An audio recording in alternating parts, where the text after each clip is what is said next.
जिक्र किया था, एक्सोमून्स एक तरह का नीश विषय है जो एक्सोप्लैनेट्स के क्षेत्र में आता है। और यह मुख्य रूप से इस वजह से है क्योंकि मेरे ख्याल से कुछ लोग उन स्लैम डंक्स का इंतजार कर रहे हैं। और ये ऐसा ही था जैसे अगर आप 1995 में मिशेल मेयर और डिडिये केलोस द्वारा की गई पहली एक्सोप्लैनेट डिस्कवरी की तरफ लौटें। मुझे लगता है कि ये सही है कि जब उन्हें मैवरिक्स के रूप में देखा गया था तब सितारों के आसपास ग्रहों की तलाश करने का विचार फ्रिंज साइंस माना जाता था। और मुझे यकीन है कि कई साथियों ने उन्हें बताया होगा, तुम कुछ ज्यादा सेव करो, जैसे कि इक्लिप्सिंग स्टार्स की स्टडी क्यों नहीं करते। टू बाइनरी स्टार सिस्टम, हमें पता है कि वे मौजूद हैं। तुम अपना समय ग्रहों को ढूंढने में क्यों बर्बाद कर रहे हो? तुमको एलियन टैग या ऐसा कुछ मिल जाएगा और तुम्हें एक फ्रिंज मैवरिक साइंटिस्ट के तौर पर देखा जाएगा। तो मुझे लगता है कि उन शुरुआती प्लैनेट हंटर्स के लिए लेजिटिमेसी प्राप्त करना और गंभीरता से लिया जाना काफी कठिन था। इसलिए बहुत ही कम लोगों ने अपनी करियर को खतरे में डाला इसे करने के लिए, सिवाय उनके जो या तो इसे करने के लिए प्रेरित थे या जिनके पास शायद करियर था, जैसे टेन्योर या कुछ ऐसा जिससे उन्हें असफलता के परिणामों की चिंता नहीं करनी पड़ी। एक बार जब ऐसा हुआ, एक बार जब उन्होंने फर्स्ट डिस्कवरीज की, रातों रात हर कोई और उनके कुत्ते तक एक्सोप्लैनेट्स में इंटरेस्ट लेने लगे और अचानक पूरा एस्ट्रोनॉमी कम्युनिटी का फोकस ही बदल गया। बहुत बड़ी संख्या में लोग जो कभी एक समय में इक्लिप्सिंग बाइनरीज को स्टडी कर रहे थे अब एक्सोप्लैनेट साइंटिस्ट बन गए, और इसलिए वह फर्स्ट वेव के एक्सोप्लैनेट साइंटिस्ट थे। अब हम एक तरह की दूसरी या शायद तीसरी वेव में हैं, जहां मेरे जैसे लोग कुछ हद तक इस सोच के साथ बड़े हुए हैं कि एक्सोप्लैनेट्स एक नॉर्मल चीज है। जानते हो, मैं शायद 11 साल का था जब पहला एक्सोप्लैनेट खोजा गया था, और इसलिए मेरे लिए ये एक काफ़ी नॉर्मल आइडिया था बड़ा होते हुए, और इसीलिए हमें शुरुआत से ही एक्सोप्लैनेट्स में ट्रेन किया गया है। तो इससे उन लोगों के लिए एक अलग पर्सपेक्टिव आता है जो शायद किसी दूसरे करियर पाथ से आए हैं। मुझे लगता है कि एक्सोमून्स और टेक्नो सिग्नेचर्स या एस्ट्रोबायोलॉजी और ऐसे कई विषय जो संभव होने की सीमाओं पर माने जाते हैं, इन्हें लेकर भी ऐसा ही होगा। वो सभी एक दिन मेन स्ट्रीम बनने के लिए खुल जाएंगे, लेकिन बहुत से लोग हैं जो बस इंतज़ार कर रहे हैं, उस अश्योर्डनेस का इंतज़ार कर रहे हैं कि उनके सामने एक सुरक्षित करियर नेट है, इससे पहले कि वे कमिट करें।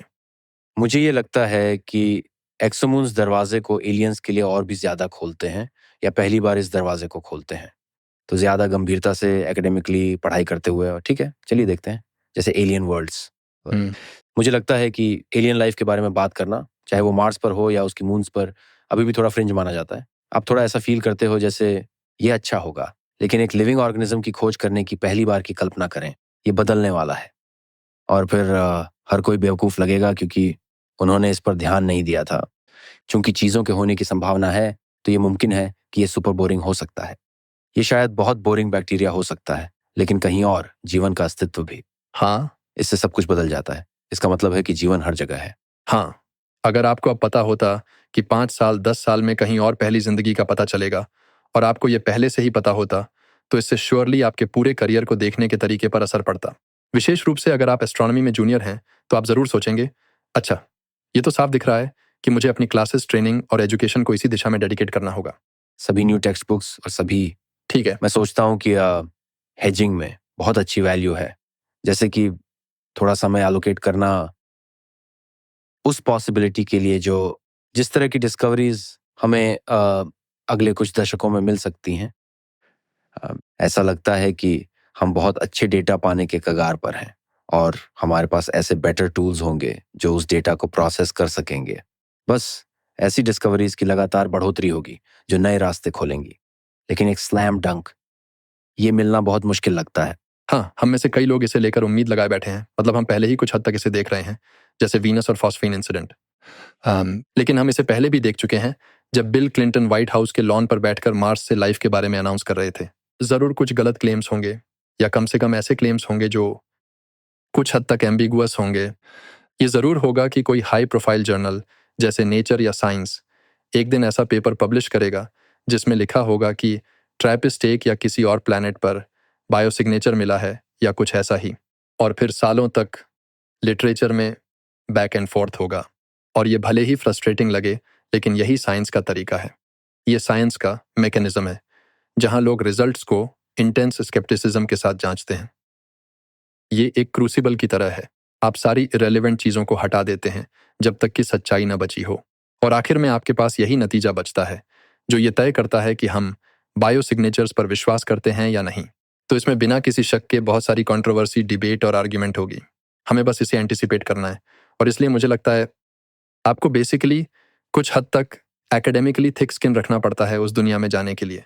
और आप इसे देख रहे हैं फॉस्फीन के साथ। ये ऐसा है कि ये सब कुछ बाहर से देखना काफ़ी ज़्यादा अनकंफर्टेबल रहा है, उस तरह की डायलॉग को जो कि कुछ साइंटिस्ट्स एक दूसरे से उस बारे में कर रहे हैं, क्योंकि वे थोड़े अग्रेसिव हो जाते हैं। हाँ, और आप भी इसे समझ सकते हैं कि ऐसा क्यों है, क्योंकि जेलसी? मुझे नहीं पता, ये मैं कह रहा हूँ, तुम नहीं, ये मैं बोल रहा हूँ। मुझे यकीन है कि उन लोगों की तरफ से कुछ एनवी और जेलसी ज़रूर होगी, जो कि विजुअल डिस्कवरी का हिस्सा नहीं है।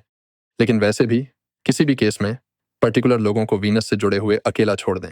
ऐसे किसी भी केस में जहां उस मैग्नीट्यूड का क्लेम किया जा रहा हो, हाँ, खासकर लाइफ, क्योंकि लाइफ साइंटिफिकली देखा जाए तो अब तक की सबसे बड़ी डिस्कवरीज में से एक है। आप देख सकते हैं, और मैं खुद में इस बात को लेकर बहुत कॉन्शियस रहता हूँ। जब मैं, जैसा मैंने कहा, एक छोटे गोल जैसे कि एक्सोमून को सेट करने के करीब पहुंचता हूँ तो ईगो अंदर आ जाता है। और इसलिए एक साइंटिस्ट के तौर पर हमें अपने ईगो से बचकर रहना होता है। आप अपनी आंखों में नोबेल प्राइज की चमक, फेम और फॉर्चून हाँ, और हिस्ट्री बुक्स में याद किए जाने का सपना देखते हैं।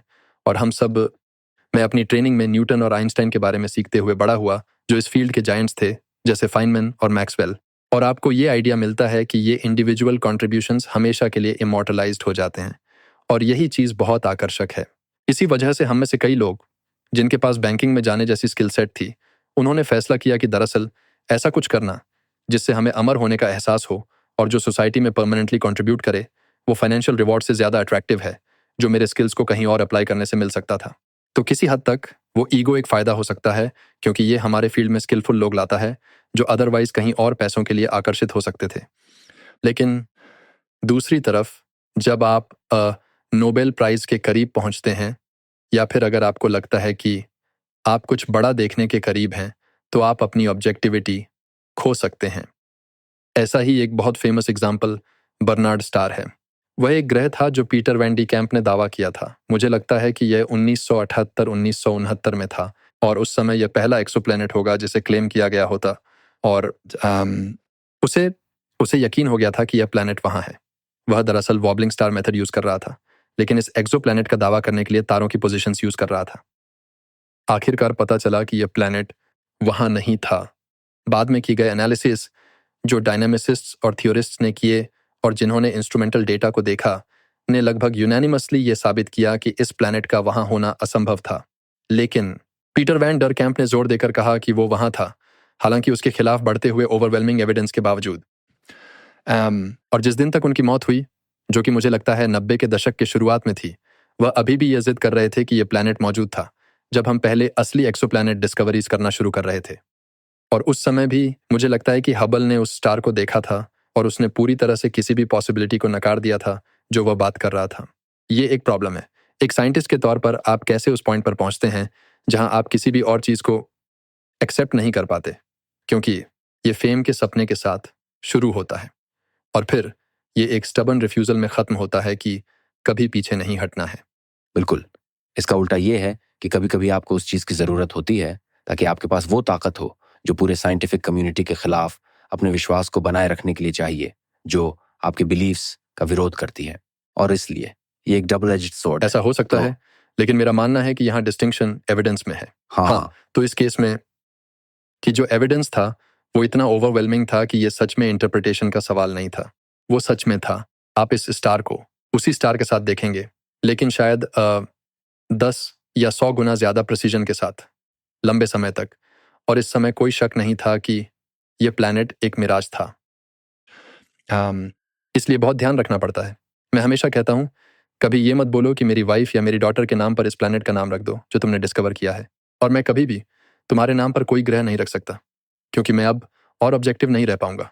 मैं कैसे कभी तुमसे ये कह सकता हूँ कि वो प्लैनेट जिसका नाम मैंने तुम्हारे नाम पर रखा था असली नहीं था। आप डिस्कवरी के प्रोसेस के बारे में बात करते हैं और ये आपकी आंखों और आपके व्यक्तित्व में साफ झलकता है कि आपको वो प्रोसेस बेहद पसंद है। वो खुशी, वो जादू जो किसी नई ऑब्जर्वेशन या नए विचार को देखने में है ना? लेकिन मेरा ख्याल है कि बात यह है कि जब आपको वो शानदार फीलिंग हो तो फिर स्केप्टिसिज्म को ऑन करना चाहिए। टेस्ट करना शुरू करने का मतलब क्या है? क्या ये सही में असली है? कौन-कौन सी पॉसिबल इंटरप्रिटेशंस हो सकती हैं जो इसे उतना बड़ा न बना दें जैसा मैंने पहले सोचा था? हाँ, तो दोनों के दिमाग में एक साथ ही वंडर और स्केप्टिसिज्म मौजूद है। मुझे लगता है कि जनरली जितना ज़्यादा मैं चाहता हूँ कि कुछ सच हो, उतना ही मैं इनहेरेंटली उस पर डाउट करता हूँ। मुझे लगता है कि ये शायद इस वजह से है कि मैं एक रिलीजियस फैमिली में बड़ा हुआ और कुछ हद तक, जैसे कई बच्चों के साथ होता है, मुझे भी इस सोच में ढाल दिया गया था कि ये सब नॉर्मल है। मतलब ये मानना कि एक गॉड है और दुनिया ऐसी ही है। गॉड ने पृथ्वी को बनाया है। जैसे-जैसे मैंने दुनिया में हो रही साइंटिफिक चीज़ों को ज़्यादा पढ़ा और समझा, मेरे मन में शक पैदा होने लगा। मुझे ये बात वाकई चौंकाने वाली लगी कि जब आप डिसाइड करते हैं कि अब रिलीजियस नहीं रहना है, तो छोड़ने के लिए सबसे मुश्किल चीज़ क्या होती है? और ये कोई लाइट बल्ब मोमेंट जैसा नहीं होता, बल्कि धीरे-धीरे होता है और मेरे लिए शायद ये 11 से 13 साल की उम्र के बीच हुआ। लेकिन सबसे ज़्यादा दुख उस खूबसूरत सपने को छोड़ने का होता है, जो आपके मन में था, इटर्नल लाइफ का सपना। इस धरती पर अच्छा व्यवहार करने के बदले आपको वो खूबसूरत जन्नत मिलती, जहां आप हमेशा के लिए रह सकते। और ये बहुत ही आकर्षक ख्याल है। और मेरे लिए पर्सनली ये उन चीज़ों में से एक था, जिसने मुझे इसके खिलाफ खींच लिया। ये इतना अच्छा है कि सच लगना मुश्किल है, और ये सोचना बहुत ही कन्वीनियंट लगता है कि ऐसा संभव हो सकता है। और मेरे पास कोई डायरेक्ट एविडेंस नहीं है साइंटिफिक सेंस में जो इस हाइपोथेसिस को सपोर्ट कर सके। और ये मेरे लिए बहुत मुश्किल हो गया था कि मैं अपने ग्रोथ को एक साइंटिस्ट के रूप में रिकंसाइल कर पाऊँ। और मुझे पता है कि कुछ लोग इसे रिकंसिलिएशन मानते हैं, लेकिन मैं नहीं मानता। शायद एक दिन मैं करूँगा। लेकिन एक जनरल गाइडिंग प्रिंसिपल के रूप में जो मैंने उस अनुभव से सीखा, वो ये था कि मुझे ये सुनिश्चित करना होगा कि जो मैं सच मानता हूँ, उसके बारे में मैं बहुत सतर्क रहूँ, क्योंकि ये मुझे ऐसी बातें कहने के लिए प्रभावित कर सकता है जो जो सच नहीं है अगर मैं केयरफुल नहीं रहा। और यही हम साइंटिस्ट के रूप में करने की कोशिश नहीं कर रहे हैं। तो आपको एक रिलीजियस पर्सपेक्टिव से ऐसा लगा कि वहाँ आपके ओपिनियंस के हिसाब से एक तरह का ग्रेविटेशनल फील्ड था, जैसे कि ये आपके साइंटिस्ट होने के तरीके को प्रभावित कर रहा था। जैसे एक साइंटिफिक थिंकर के रूप में ऑब्वियसली हम यंग हैं। हाँ, मुझे लगता है कि ये सच है कि जब भी कुछ ऐसा होता है जिसे आप सच मानना चाहते हैं, तो ये अल्टीमेट सेडक्शन है इंटेलेक्चुअली। और मैं इस बात की बहुत चिंता करता हूँ कि यूएफओ के साथ ये होता है। ये पहले ही सच हो चुका है, जैसे वीनस, फॉस्फीन और एस्ट्रोलॉजिकल सिग्नल्स की खोज करना। हमें इस बात से बचकर रहना होगा, चाहे हम लाइफ की तलाश कैसे भी कर रहे हों, या फिर चाहे हम इस बड़े सवाल का जवाब कैसे भी ढूंढ रहे हों। मुझे लगता है कि हमारे अंदर एक हिस्सा है जो ये चाहता है कि यूनिवर्स में जीवन हो। आई होप कि यूनिवर्स में जीवन हो। लेकिन मैं कई बार अ, यह बात साफ तौर पर कह चुका हूं कि इस सवाल के बारे में जानबूझकर एग्नोस्टिक रहने की कोशिश में काफ़ी फर्म हूं। मैं ये तय नहीं करना चाहता कि जवाब क्या है, जब तक कि मैंने उस निर्णय के लिए सबूत इकट्ठा न कर ली हूं। यही तो विज्ञान का तरीका होना चाहिए। अगर मुझे पहले से जवाब पता है, तो मैं कर क्या रहा हूं? वो फिर कोई साइंटिफिक एक्सपेरिमेंट नहीं रह जाता। अगर आपने पहले ही तय कर लिया है, तो आप सीखने की कोशिश ही क्यों कर रहे हैं? अगर जवाब पहले से पता है, तो एक्सपेरिमेंट करने का क्या मतलब है?